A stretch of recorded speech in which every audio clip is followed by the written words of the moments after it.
So, hi mga Jai! Welcome to my life and welcome to our day 64, 65, 66, day 66 and andito tayo ngayon sa isang sikat at pinagkakagulong kapihan. Charis, ngayon lang ako nakapunta dito. And ngayon is ipapakita ko sa inyo kung ano yung update sa bahay natin. And medyo magulo siya kasi parang super biglaan. Nakita ko lang sila parang 1 hour bago nakita ko sila sa Facebook mga 8 AM tapos pumunta sila sa bahay ng 9 AM. Ganun kabilis. So, kanina is nakita ko sila sa Facebook.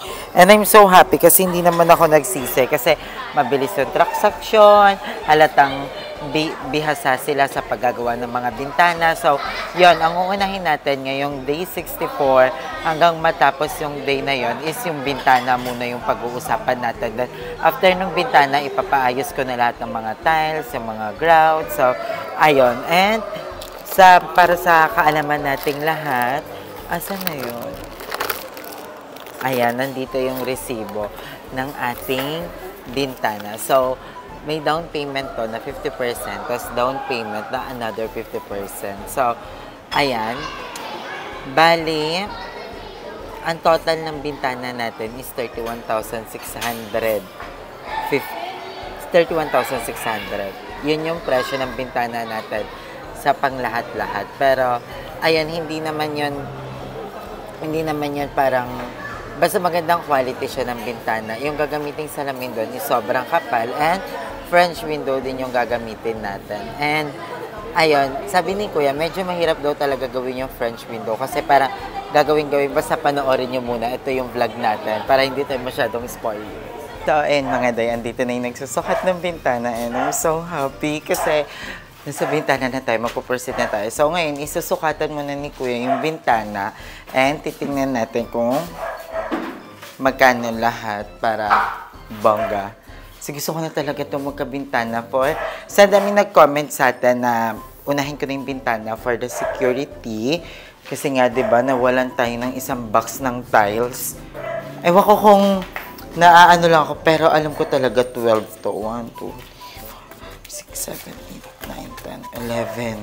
10, 11. So, kailangan talaga natin magbintana na.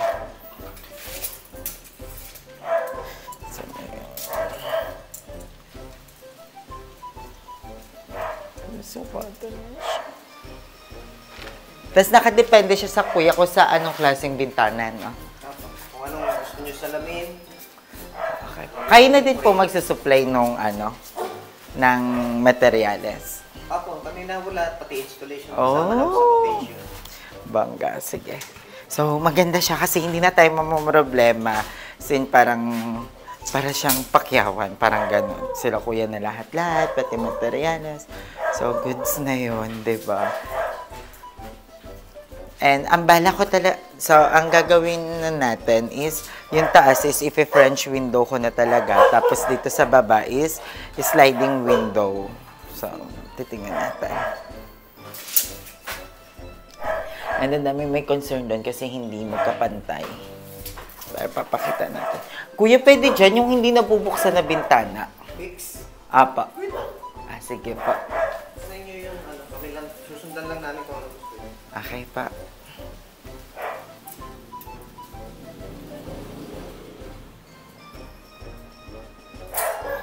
So, ayan na siya. Kuya, di ba nagawa din kayo ng cabinet? Yes po. Di ba? Bongga, lahat talaga all around. So, baka sa kanila ko na rin yung paggawa yung ating cabinet here. Nakita ko sila sa Facebook and nakita ko yung mga gawa. Ang gaganda. Sobrang gaganda ng mga gawa nila. Lalo na sa mga cabinet. Nakita ko. Yung sa Facebook, kuya, kayo yung gumawa nun? Oo, ako gumagawa. Oh, ang gaganda. Papakita ko sa inyo yung mga gawa nila. Kita ko lang yun sa Facebook. And ang bait din ni ate, nakachat ko. So, perfect.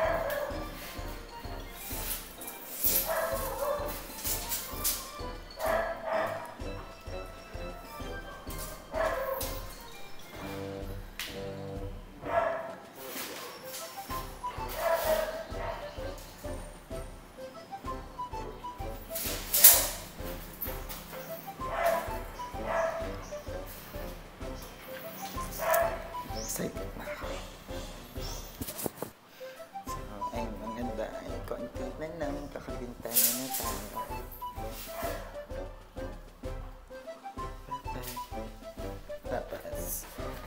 dito naman sa kwarto nila Kuya Arnel.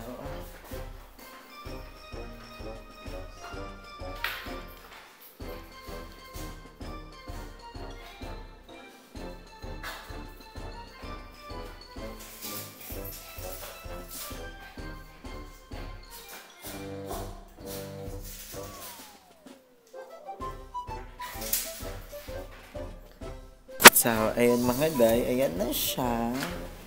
And yung dito natin, ito yung pinakataas.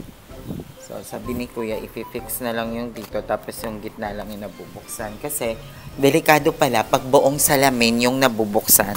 Yan yung dito sa taas. Yan. Delikado daw pag buong salamin, pag malaki daw yung mabubuksan. Kaya, i-fix na lang yung gilid. So, ayan. French window na yung napili natin mga Jai sa lahat. So, sabi din kasi ni Kuya, maganda yung uniform. Bala ko kasi, French type yung taas, tapos dito sa baba is sliding. Sabi ni Kuya, mas maganda daw pag uniform. So, perfect.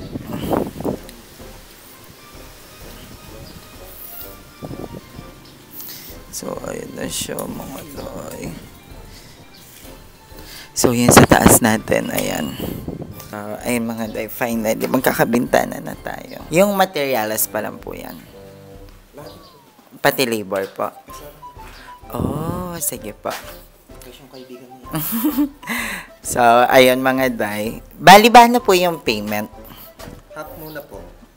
Okay. Pagkatapos ng half, pagtapos na po yung trabaho, doon yung Sige po.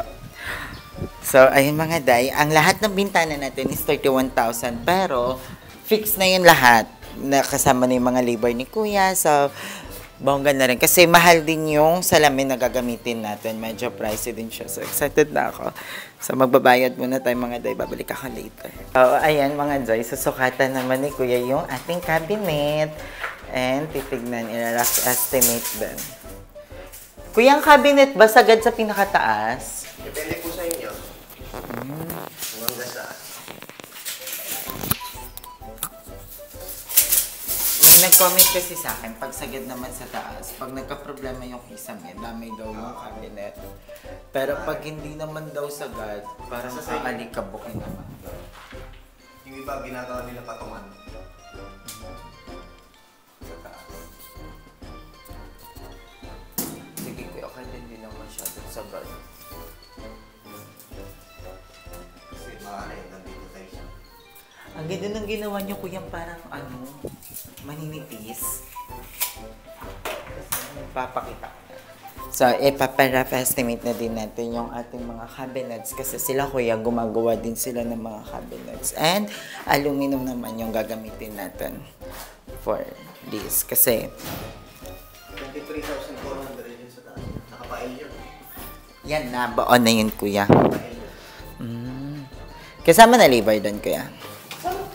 Oh. Estimate ka na lahat. Okay po.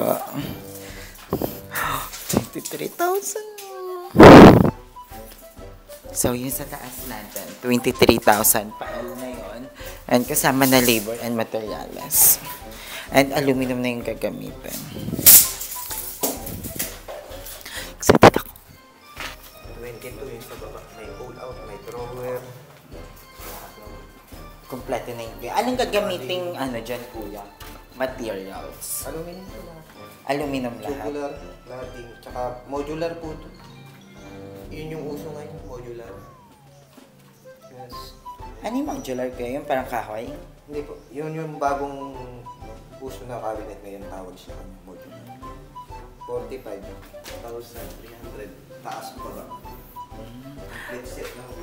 Goods na din. 45,000 para sa cabinet, taas at baba. Feel ko okay na yun.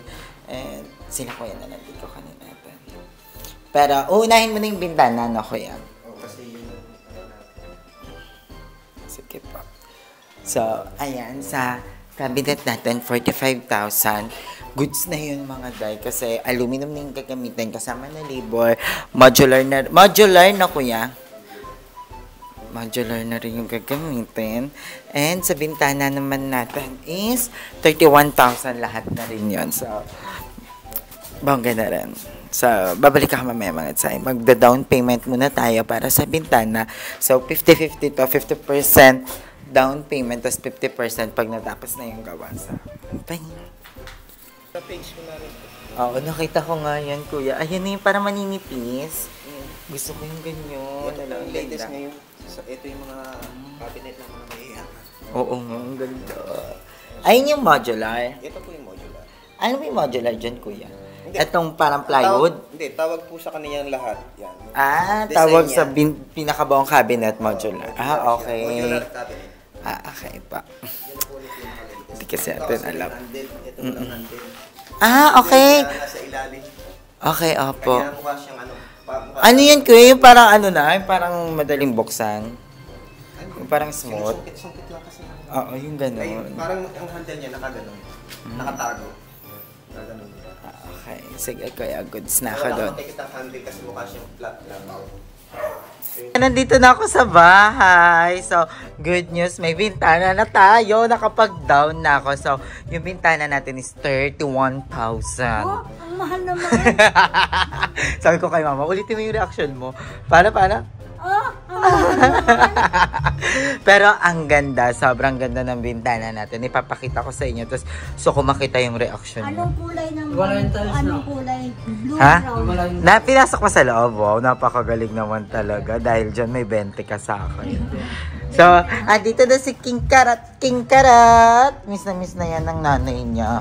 Tapos, yung baby, apakalaki naman na ng baby natin na yan. So, balik niya ngayon. So, Archie may earn na ulit, pakilinisan.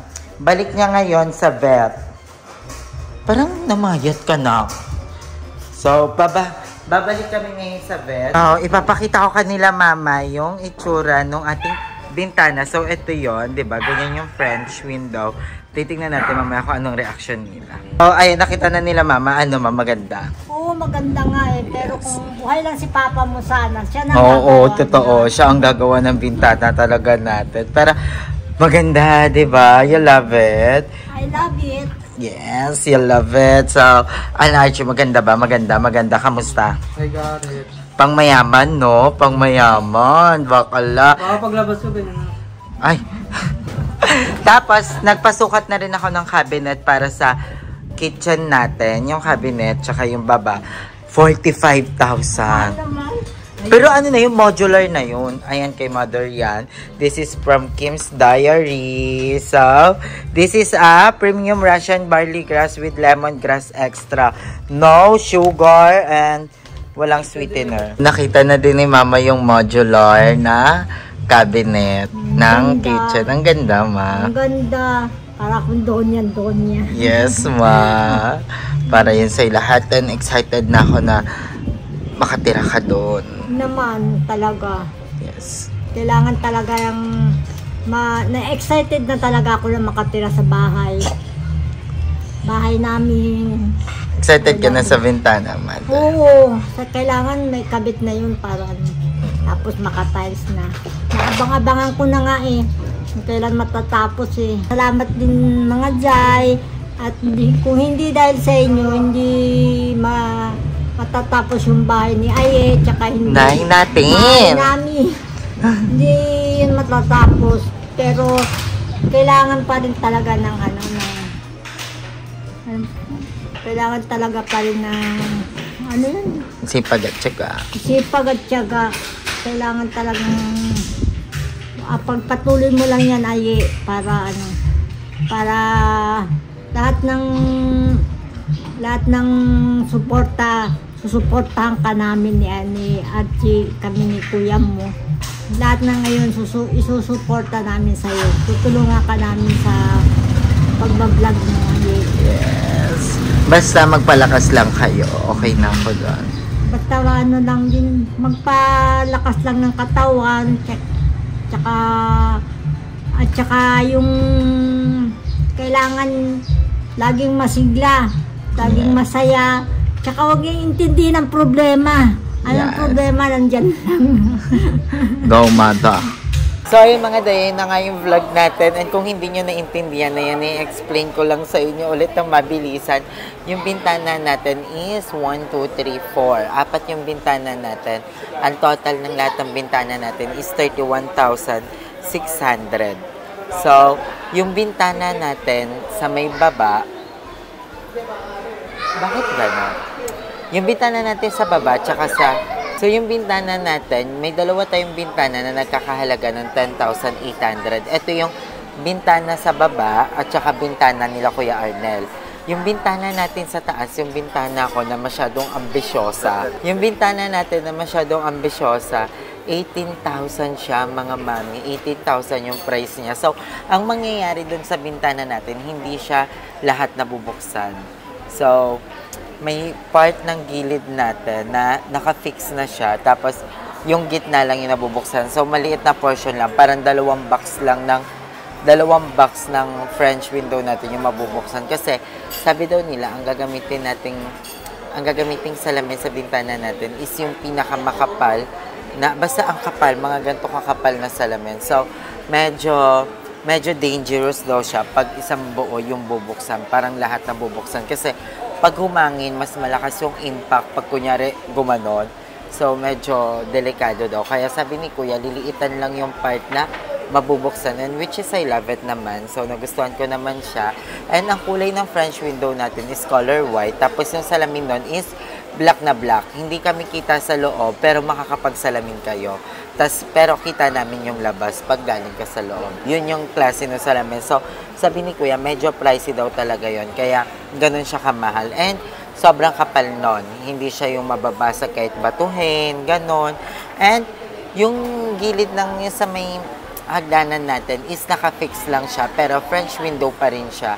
Naka-fix lang siya. And, ang presyo nun is 2,800. Kasama na rin yung labor doon. So, yung sa baba naman natin na malaking bintana, ano siya, sliding. Pero French window pa din. So, I love it. Kasi, ang ganda no, na idea na sliding siya at the same time French window. So, excited na ako sa kung ano yung mangyayari. And, yun sa ano naman natin, sa cabinet naman natin mga Zay, modular cabinet siya, which is maganda din naman. And, ang pinresyo sa akin ni Kuya doon is 45,000 lahat. 23,000 yung taas ng cabinet, yung ilalim ng lababo, yung sa ibaba is 22,000. So, overall, 45,000 kasama nin labor. May nakita naman ako sa internet, 65,000. So, mas mura kay Kuya, pero titingin pa tayo. Pero yung cabinet na yon is, ano na siya? Ano yung tawag doon? Aluminum na siya and magagandang mga materials na rin yung gagamitin. So, nakapag-down ako kanila Kuya ng 15,800 and may balance pa tayo. Sa bintana pa lang to ha. May balance pa tayong another 15,800 and gagawin daw nila yan ng 1 week. Nagulat nga ako kasi akala ko sa bahay nila gagawin. Sa bahay darating yung materyales, hindi pala, sa store nila. So, sabi ko, pwede ko bang punta-puntahan doon? Kasi gusto ko ma-vlog talaga, ma-document yung mga nangyayari sa bintana natin. And sabi naman ni Kuya, pwede akong dumalaw sa store nila. Malapit lang yon sa Carlaville. Pupunta-puntahan ko para habang nabubuo, nakikita natin. So, ayun. Aantayin nating maayos yung bintana bago tayo mag-proceed sa another step ng bahay. Yan na lang yung gagawin natin para hindi rin tayo maguluhan, hindi tayo malito. Tatapusin muna natin yung bintana. Pero, 1 week pa yon. So, ipapagawa ko muna is ipapa-finishing ko muna yung labas. Kasi, ang hirap pag nandiyan na yung bintana tsaka may i-finishing. So, ipapa-finishing ko muna, ipapakabit ko yung mga dapat ipakabit kasi 1 week pa naman. So, may time pa tayo mga Zay. At the same time, susubaybayan natin yung bintana kasi pupunta-puntahan ko naman. Baka makatatlong punta lang ako sa store nila hanggang sa mabuo, diba? Hindi naman tayo pwede araw-araw doon mga Zay, diba? So, ayun, yun yung gagawin natin. And I hope na supportahan nyo pa rin ako mga Day sa pagbablog kong to. And malapit na, sobrang lapit na magkakaroon na tayo ng bintana. And I'm so happy and I'm so excited. So, yun lang. Gusto ko magpasalamat sa inyong lahat dahil patuloy kayong sumusuporta sa akin. Lalo na kay Mama na araw-araw talagang nanonood ng vlog ko, gabi-gabi nanonood ng vlog ko, kay Archie na nakatutok din sa vlog ko, kahit nag-ML yan, nakatutok yan sa vlog ko, hindi yan nag-skip ng ads. And sa lahat-lahat ng mga taong nagmamahal sa akin, sa Bakla ng Taon, sa mga Zay natin, sa my ARD family, maraming salamat. And of course, sa mga fairy godmother natin, sa mga OG and new fairy godmother natin. Maraming salamat sa inyong lahat. And sa mga nagsisend sa live ko, thank you so much kay Christopher Tan, kay Ate Aileen ba? Yes, nakalimutan ko kasi yung name. Pero sa inyong lahat, maraming. Hindi ko na kayo may isa-isa, pero thank you so much sa inyo. Sobrang laking tulong po sa akin ng lahat ng mga binibigay nyo, kasi kahit papano isasusuportahan ko at natutususan ko yung pangailangan ni Mama. At the same time is napapagawa ko yung bahay. And by next month is kukuha na rin tayo ng e-bike tulad ng promise natin kay Mother, kasi may nagpadala sa atin ulit. So pang e-bike, maraming salamat. Yun yung sila expertan nung nag-live ako. Grabe, pang e-bike daw yun. So thank you. And yun lang. I love you all so much mga day. Hanggang dito na lang yung vlog natin. And supportahan nyo po ako. Abangan nyo po ang ating day 65 bukas. So I love you all so much. Thank you guys. Bye.